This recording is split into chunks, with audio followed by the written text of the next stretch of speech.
贝多芬的 Sonata 上面已经初见这个厉害之处了，他的理解也是比较深刻的。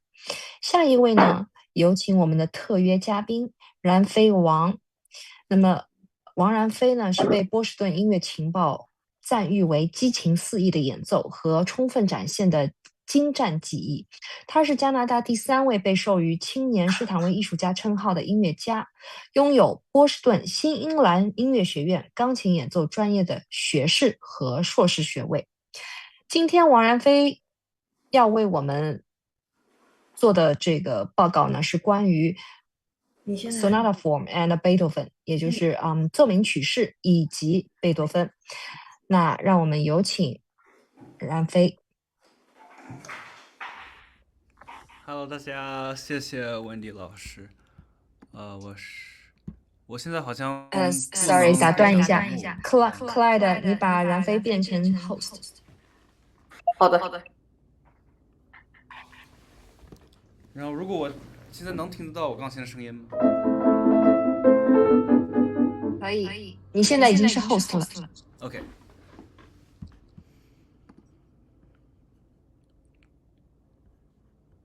好，请开始。Okay, hello everyone. Welcome to my talk today. So my presentation is on Sonata Form and Beethoven. And so this is going to focus a little bit on music theory, but not too much. It's mostly going to focus on musicality.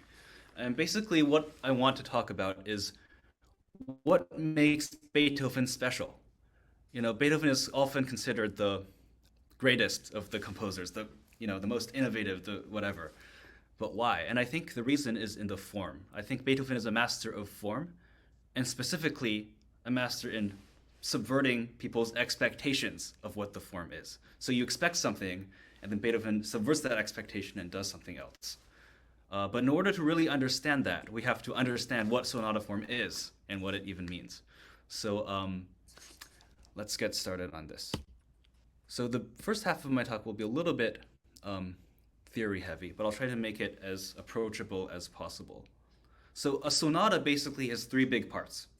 There's the exposition, a development, and then a recapitulation, or a recap. The recap is just a repeat of everything we played in the exposition. So the recap and the exposition are basically the same thing. The only difference is that, as you can see on the screen, in the exposition, we change keys, whereas in the recapitulation, we stay always in the same key, and that's the big difference. The development section we'll skip today because it's a little bit complicated, so we'll just focus on those 2. Specifically, let's talk about the exposition. So the exposition contains really 4 parts, 4 sections of the exposition. The most important 2 are the theme 1 and theme 2. There's always 2 themes in each sonata, and it's very, very important that we identify what those 2 themes are. Let's start by talking about the first theme. So by far the most common way for a sonata to start is with what we call a sentence structure. A sentence is a phrase that is 2 plus 2 plus 4. 2 measures, 2 measures, 4 measures. It's an extremely common, I have 2 examples here, but you can find almost any sonata. Look at the first section, and it's almost, it's pretty likely to be in sentence structure. So here's one very famous example. This is Beethoven's very first sonata, sonata number 1. And this is the opening. And see if you can follow the sentence structure.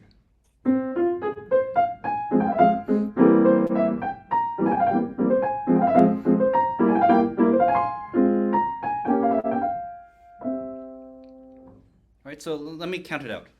1, 2, then repeat. 1, 2.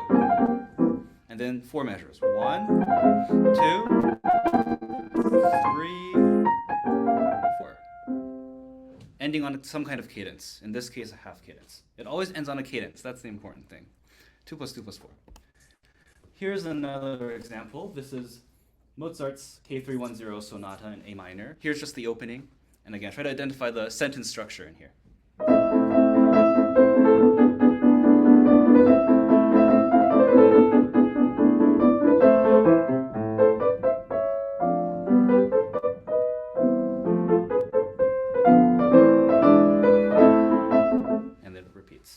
So again, counting it out loud, it's pretty clear. 1, 2, 1, 2, 1, 2, 3, 4. New phrase. And with a cadence, right? 5, 1. So let's now look at this Beethoven Sonata. This is the piece that we're going to be talking about today. The reason I chose this is really one of my favorite Beethoven sonatas. 1 second, excuse me. Okay, yeah, this is really one of my favorite Beethoven sonatas because there are so many interesting things with the form that he does that are unexpected, and that makes it really comedic, funny, and very interesting. So let's, again, try to follow sonata sentence structure while we play this. So 1, 2, 1, 2, 1, 2, 3, 4. Well, that's like the middle of a phrase, right? It doesn't feel like the phrase has ended, and indeed it has not ended. Instead, Beethoven extends the phrase by another 4 measures.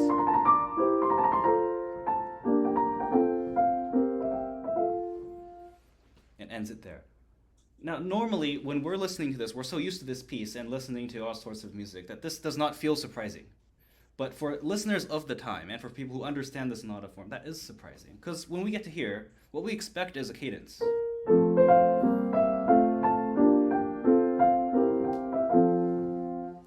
We expect that. We don't expect to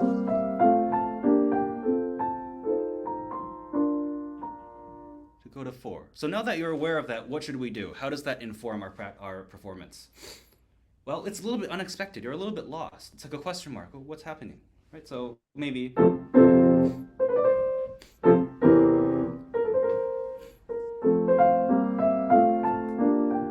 where are we? Huh?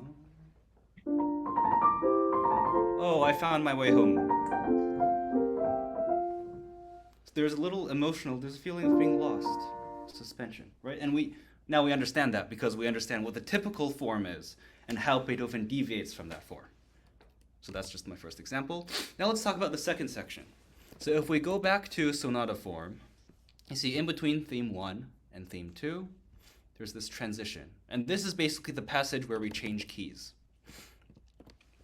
The rule is generally, if you're in a major key, like F major, you modulate to the dominant, the key of 5. So the 5 in F is C, so C major. That's the key we want to go to. If we're in a minor key, let's say F minor, we want to go to the relative major, which is the key of 3. So in this case, A flat major, because it has the same key signature. And it always ends on a half cadence. That's a very important thing, followed by a pedal point. What is a pedal point? A pedal point is like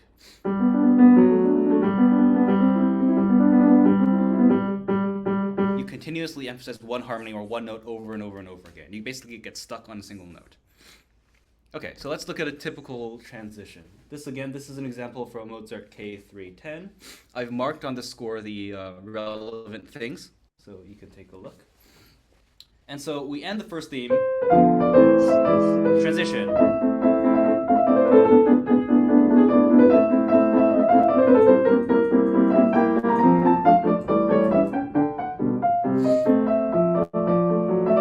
Pedal point.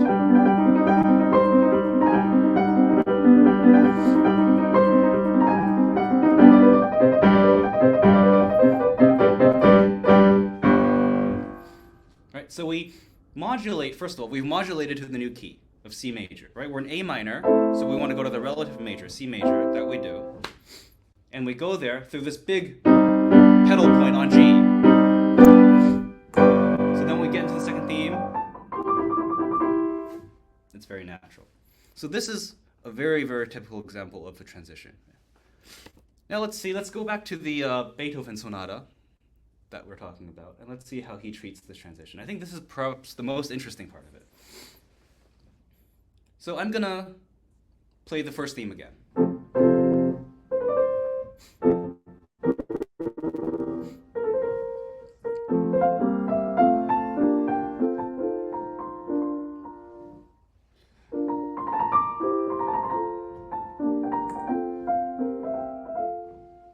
now this is what I call a false transition. We assume, so this is where the score starts now on your screen.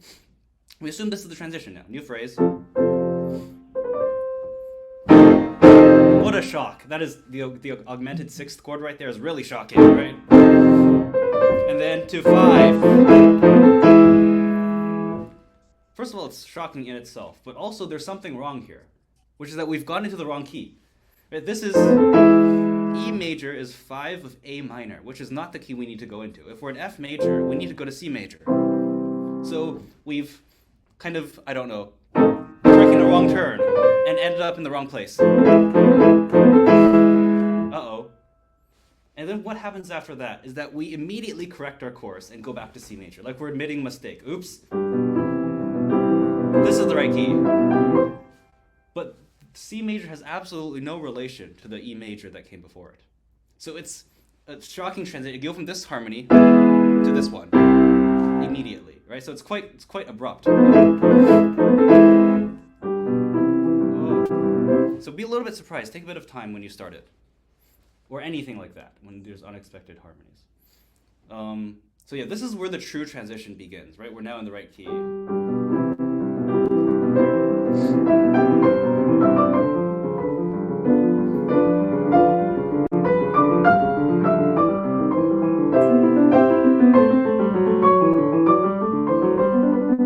This is the pedal point on G.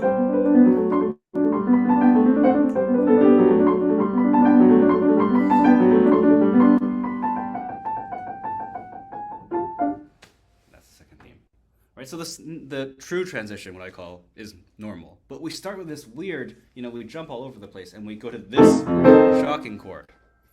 Okay. Now let's go to the second theme. So if we go back to sonata form, we talked about the first theme, we talked about the transition, now we talk about the second theme. The second theme is going to be in the second key. So in this case, C major. And by far the most common structure of the second theme is called a period structure. So a period structure is 4 plus 4. Phrase A is 4 bars, phrase B is 4 bars, or phrase A prime as it says up there, 4 bars. The first phrase ends on a weak cadence, the second phrase on a strong cadence. So 4 bars, weak cadence, 4 bars, strong cadence. That is the typical way to start a second theme. Here's one example. Let me just play it from the screen.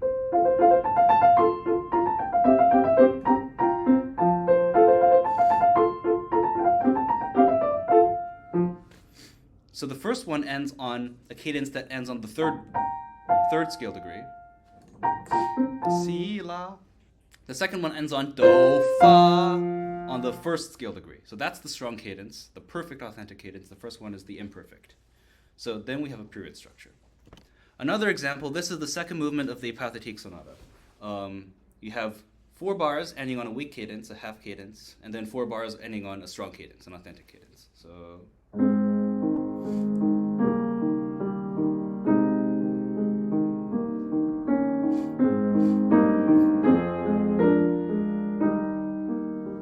phrase 2.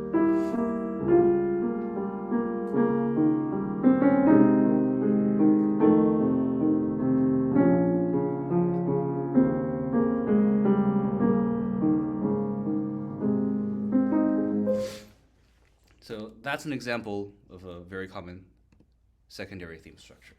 Okay, let's go back to this sonata that we're talking about. So the second theme starts here in C major as expected, and it starts with a very typical period structure. 1, 2, 3, 4, ending on a weak cadence, an imperfect authentic cadence. Right, so let me play that again.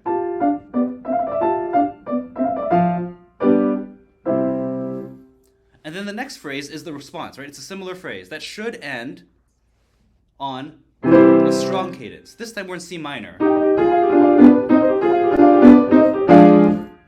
So we expect, right? And that ends the second theme. But instead, we hit a wrong chord, right? 5 to 6. Oops. And then the next chord, it's like, sorry, oops, I made a mistake, right? And then after that, let me try again.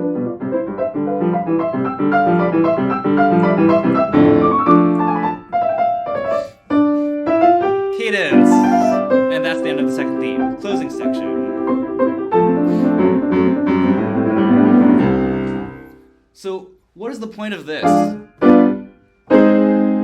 It's to dramatize the cadence, to extend the phrase, to make the phrase longer and extend and dramatize the cadence.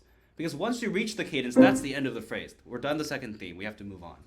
He doesn't want to finish, right? So he kind of like in a very funny way changes that. And then he extends the phrase. Be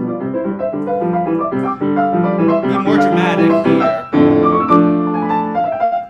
And really elaborate on the cadence. Starting from here, this is the cadence, closing section.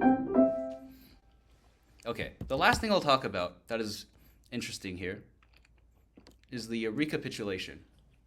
So, if we go back to the original sonata form, the recapitulation should start exactly the same way as the exposition. It's literally a complete repeat, right? So, yeah. So this is back to the Mozart sonata. So the beginning opened like this.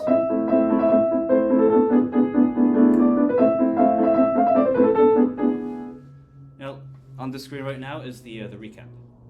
Let me find it on my screen.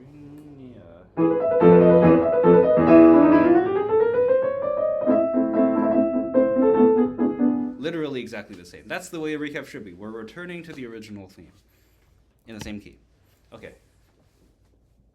Let's go back to our last example of the Beethoven. So again, here's the, you see on the top of your screen here, the end of the development section.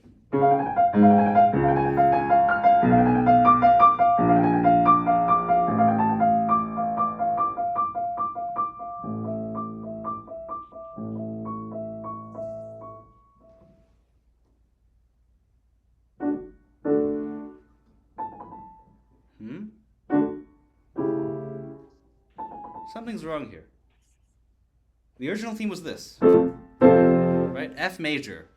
We're not in F major, we're in D major. We're in the wrong key. So something went terribly wrong in the development. Normally, I mean, if this were right, the development should end really strongly, right?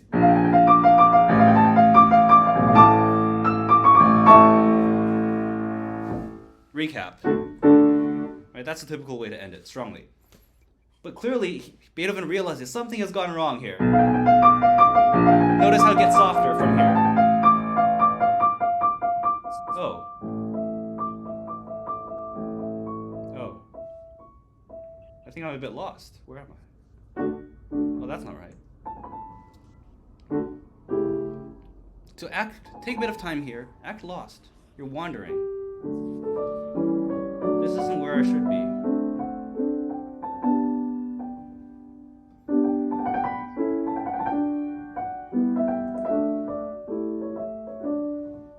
Here, let me try to find my way home. Oh, I think I found it. I found it. Celebration. And oh, it's good to be back home.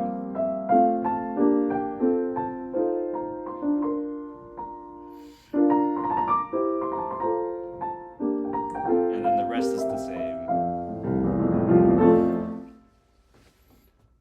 So that's about it. To conclude, I'll just play for you the first 2 pages of it with all of my annotations, and hopefully you can see how the theory, how the understanding of the theory affects the performance.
Okay, so thank you. Hopefully, some of this has been useful, and you can apply some of this knowledge to your own playing. If you take anything away from this, I guess it's that music theory is valuable. Like if you learn form, if you learn harmony, you can use it to better understand the music you're playing, and apply thinking to that, and then you can better use these tools to help guide your playing. If you know what the typical sonata form is, then you know what Beethoven does that is unique, that is different, and then oh, I should bring these things out. So yeah, hopefully I've enlightened on some of the benefits of learning music theory. So thank you very much. 谢谢然飞的精彩的演讲。